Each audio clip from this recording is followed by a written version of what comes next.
All right. Hey, Facebook Nation. Sicangu Lakota Oyate. Happy Friday. Looks like we're live. Shoot, this is going to be an awesome episode. I got my wicked co-host for temporary stand-in co-host, Matt Wilson here. We're talking food sovereignty, so we can't not have Matt. Matt, what's going on? Nothing, just excited for the show today. Also, TGIF. TGIF, absolutely. So for those who don't know, today we have a really fun show. Super excited. We got to work with the film Gather, which is kind of a documentary style film on Indigenous food sovereignty work throughout the country, down in White Mountain and San Carlos Apache lands, over in Yurok territory, over in Northern California. I have some people right from Cheyenne River and Lakota country over here. Amazing film, just talking about work people are doing around traditional foods, modern foods, Indigenous food sovereignty, health, healing, just really powerful. So if you haven't watched the film yet, get on our Facebook, get the free link. The director and the team from Gather were really generous, and we're like, heck yeah, we'll give you a free screening and login password, so you can view the film now for free. Get on and check the link out on our Facebook page. Yeah, it's going to be a great day. Before we invite our guests on here, have to give a shout out to Deb Haaland. Heck yeah. Matt, I saw you posted about that the other day, Secretary of the Interior. How are you feeling about that? I'm feeling pretty good. I think it's pretty awesome to see, natives in these types of positions, and especially one like, the Interior. I think it's going to be a, department that deals with a lot of, lands and Indigenous communities. So it's pretty exciting to see that there's an actual native kind of running that department. So definitely, awesome. Yeah, I couldn't agree more. And who better than Deb Haaland? What an amazing person. Queen Deb, long lives the Queen. Heck yeah, no, that's amazing. Really big day, really exciting. Looking forward to, if anyone in the Biden administration happens to be listening to our humble show here on Rosebud, to continue to make percentages of appointees to be Indigenous peoples. That's important. The representation, the aspect there of making sure those people are included within governance, especially after basically delivering the victory in Arizona. Let's make sure we show love where it needs to be. So yeah, super excited. It looks like we actually got both of our guests on, so I want to call everyone on. We got Samuel Gensaw and Twila Cassadore. Hopefully I'm saying everybody's names right. Wanted to welcome them to the show and say what's up. So Sammy and Twila, are you there? Hey, how's it going, everybody? I'm really excited to be here and looking forward to having some awesome conversations and answer any questions. Heck yeah. Twila, we got you on mute over there. Okay. Yeah, I hear you. Thank you. Oh. I want to say a shout and for allowing us to share our voices with you all. And it's going to be a little bit different for me. I'm in a vehicle today. So again, thank you. And thank you for your patience. No, that's awesome. That's when Matt and I are always saying that when people give him a call to jump on shows, he's always like, well, I'm like out on the farm or I'm out doing something. if you're down for the work, right, then you're usually out getting something done. So that's cool. Can you guys just give a little background, maybe who you are, how you're coming into this, how you got involved with Gather? That would be awesome. Okay, I'll go ahead and start. Again, my name is Twila Cassadore. I'm with the San Carlos Apache tribe. I'm a cultural project assistant for the tribe, and it's a project that's been ongoing a little more than 30 years.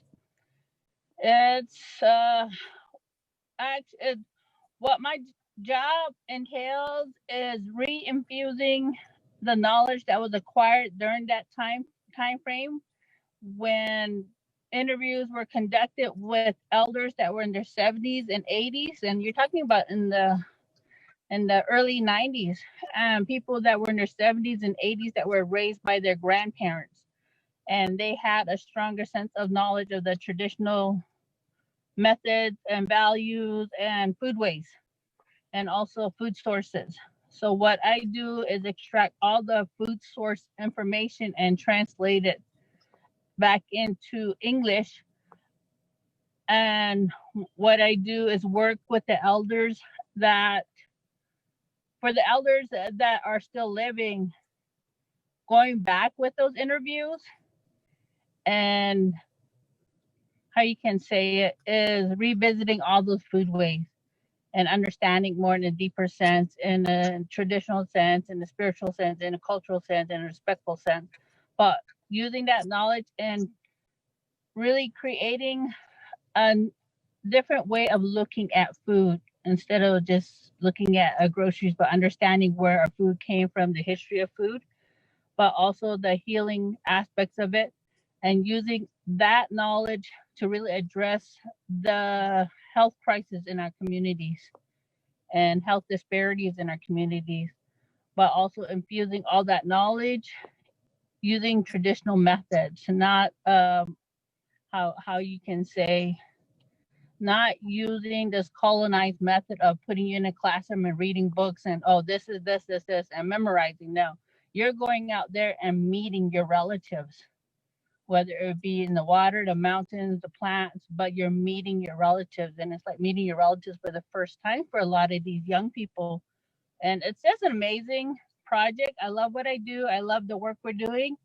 And yeah, thank you. Yeah, I just love hopping on Zooms with Twila. It's good to see you. my name is Sammy. Sammy. My name is Sammy Gensaw. I Rekwoi Wemechok. I come from the village of Rekwoi, which is at the estuary of the Klamath River. I'm a born and bred fisherman. Luckily, my village is right on the coast where the Klamath River goes into the ocean.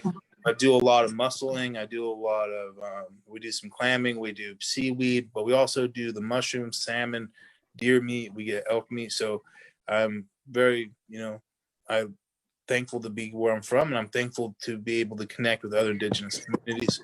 I got my start at the age of 15, fighting for the removal of 4 dams on our river that's been slowly poisoning our communities for the last 100 years.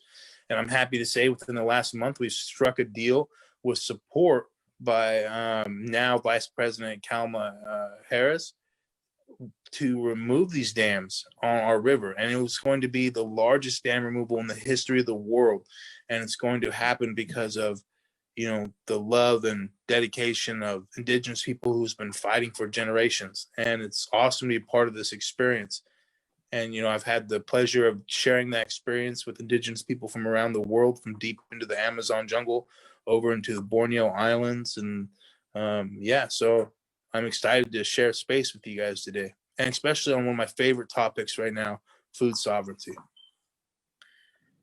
Heck yeah, I love that. So let's dive right into that kind of piece. And I mean, both in the film and just now, both of you really alluded to the power of food for healing, whether it's at a personal level, in a physical sense, whether it's on a spiritual level, whether it's on a emotional, kind of mental wellness model for communities, for establishing political and asserting political sovereignty.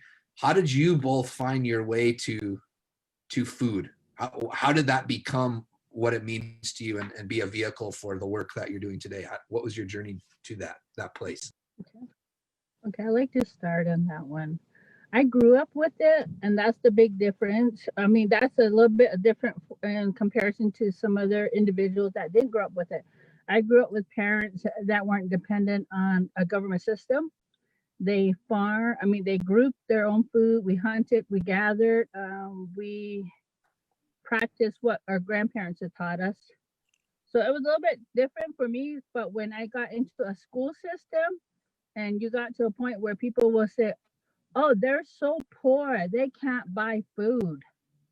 And it changed my mind on looking at how proud I was as an individual young person, thinking everyone did this, until I became part of a school system, and I lived on the outside of town. So people did unknowingly would make fun of you. Oh, what did you eat for breakfast? And I tell them what I had. Oh, and they talk about this crunchy sweet cereal that they had, and I had no clue what they're talking about because we didn't have television either. So we grew completely out of range from to society in some sense. But I'm very blessed to have been grown up that way because when I disconnected for a long range of time and reconnecting, and that was facing addiction and living with addiction and alcoholism and having such a dysfunctional life, at some point my healing process began when my relatives would take me out to go hunt and gather and go back to the land again. And there was a reason why I did disconnect also. But reconnecting was through food, and healing was through harvesting and collecting and being out there with nature and with my relatives. And I'm not talking about people in sense. I'm talking about my relatives, my plant relatives, the birds, the animals, the trees. Every part of the land is our relatives also. And it's a part of relatives that we do not, as people, as individuals, we do not acknowledge them today. We leave them out of the conversation when we're talking about sovereignty. We don't include them. So we're always in a closed setting where we don't acknowledge. So acknowledging our relatives was very key in my point of healing, and knowing that they are also related to me and that they could help me heal, and I can help part of life heal also using that knowledge. And that's where foraging is a part of me. I'm not a farmer, gardener, or do stuff with agriculture. I'm just a forager. I'm a hunter. I'm a gatherer, and I do small gardens. I also reintroduce gardens into the community, whereas pre-pandemic, we had about 40-ish gardens and throughout the community, to where today we have about 160 to 180 gardens.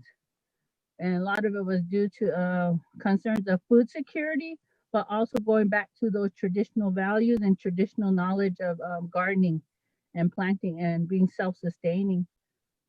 I think I kind of went off the subject, didn't I? No, But yeah, Hey. that's what. Okay, thank you. Yeah, for me, it's again, those beginnings is, I was lucky to be blessed to grow up in the same village as my great grandfather and his great grandfather and their great grandfather since the beginning of time. And I spent most of my life right there on the same creek that, that we all drank out of, and till I was about 16 years old. And then even then, we only moved on the other side of the reservation to, a little bit better housing situation. And to have that opportunity when I was younger, like Twila said, there's a lot of angst around that. When people, when you tell people, you don't eat salmon every day or something, there is that. Kids do say, "Oh, you have to eat like that," and that was my main thing. Is I'd go straight from the home village, on the river right there at the mouth of the Klamath, and our school was just right across the highway. So we just go straight to school and back there. Or we'd go up to spend time with our grandparents, who were both activists on both sides, who fought for indigenous education in California, and my other grandma fought for indigenous healthcare in California. And people told them they were crazy when they first did that. And hearing these stories from my grandmother would always be her helper, and she'd tell me all these stories. And she said that her and her friends would get together and fight for indigenous rights when it was hard enough to just being a woman. And having those kind of influences, it really set me up with all the skills that I needed to be able to introduce youth to continuing these actions, because it's never just us. There's always people that have put us where we are today and give us the knowledge, and they've struggled through so much to retain that knowledge, and we're doing the same thing. And to have that strength, it takes a certain type of people, but anybody can tap into their indigenous roots. Anybody can tap into that knowledge, and that's the first step to that is food. And I'm a forager too, and we're hunters and gatherers. We never really did farming, but now that we're pushed to this point of constantly adapting to our surroundings and our earth and our living scenarios, our river can no longer provide for our people like it used to. So now we are picking up all kinds of agricultural tips, and we are developing gardens, and we're finding cutting edge ways to deliver food to families and reconnect the neurological pathways inside people's brains that associate gardens with that home feeling. So when we are doing these things, it's healing. It's healing our microbiome, our inside energy. It's healing our relationships within our families, because having this responsibility to grow food and, getting the opportunity to harvest and provide for your family, it lights something up within you that's, from ancestral times, that's always made us feel good. And when that's taken away from you, that's when we see a lot of people sink into abuse. That's when we see a lot of people sink into depression. And foods is the first medicine that we can do to bring people back into, providing these opportunities and feeling that enjoyment and fulfillment. Man, oh man, it's Friday. You guys are blowing my mind. I love it. It's such an awesome conversation. Matt, I kind of wanted to give you a second to talk to this too, because I mean, you had your own journey back to food, and wondering what Sammy and Twila are talking about, what's resonating for you in your own path. Yeah, for me, I actually never thought I could actually be doing this kind of work. So I actually thought I was going to be in the healthcare field. I think growing up, I always wanted to be like a dentist, and so I actually thought that was going to be where I ended up. It wasn't towards the end of my time at college where I thought that, I don't know if I want to do this anymore. And food and cooking has always kind of been my passion. And so I think growing up and with that, and I think kind of experimenting with cooking itself kind of is what really pushed me back into the food scene. I actually never thought I was going to be coming home either. I thought I was going to be like that typical res boy dream and just wanted to, graduate high school and get out there and go live in the big city. But it wasn't until a few years ago I actually seen some of the work that our food sovereignty program here on Rosebud was doing. And I just thought that so cool. I thought that was something I wanted to do. And there was just something I think my spirit was telling me I needed to do that. So at the time I was living in Arizona, and I was kind of homesick as well. And so I was I'm gonna move back. So me and my partner at the time, about 2-3 years ago, moved from Arizona back home to Rosebud, and that's when I kind of got involved and fell in love with the work.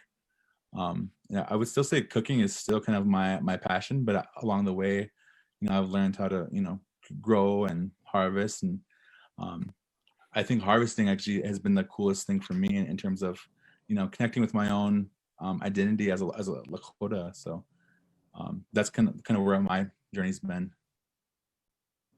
Love that.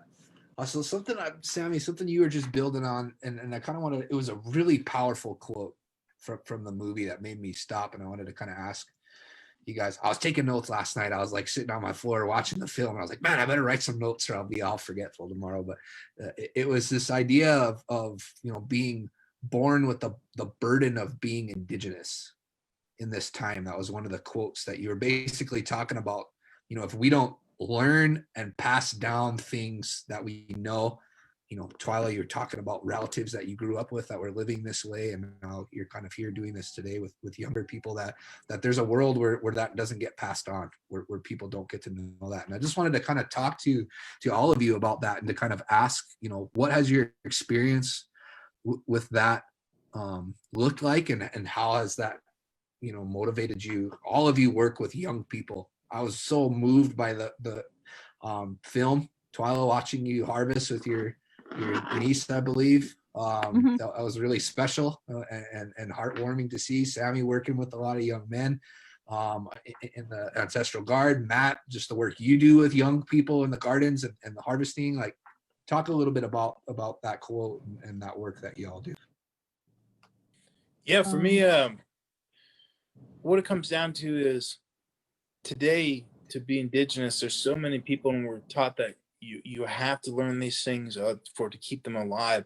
And so, you have to be a bow maker, you have to be a traditional seed saver, you have to be an astrologist, you have to be, the medicine person, not the medicine doctor, but you have to, know your plants. You have to do all these things, because if you don't, there's that fear that it won't get passed on. And traditionally it was never like that. There's stress, enough stress. There's a certain point of stress that is good for you. It keeps you productive. It keeps you motivated, and it keeps you moving. And too little stress, you just don't have, the motivation. And too much stress, it starts to wear down your health. So these finding balance, we've had thousands of years to find that balance, and everybody had their purpose in life. And if you were a bow maker, you made bows and you traded your bows. And if you like to do other things, you did that. It wasn't you absolutely have to learn this or else it won't survive. And it's not our fault. It's a systematic approach to genocide, long-term genocide, that's encroached upon our communities and is continuing to be used throughout the world. Because colonization isn't something that happened in the past. It's not something that we just went through. Colonization is systematic oppression that allows this elevated position of elitism to be able to come and reap the benefits of completely demolishing communities.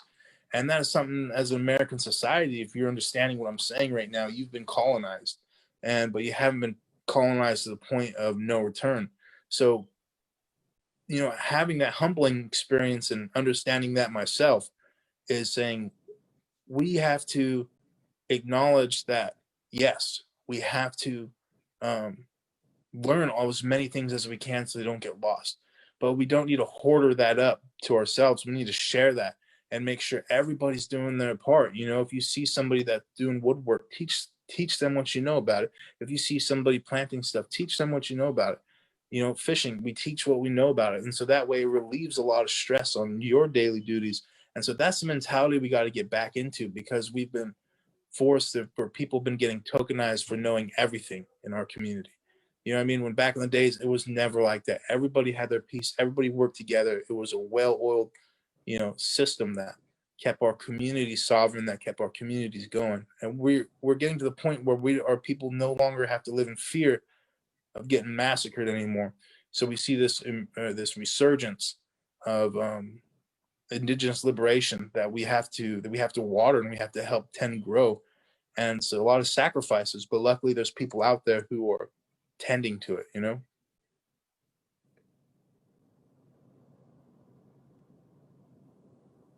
Absolutely. Yeah, no, that's really powerful.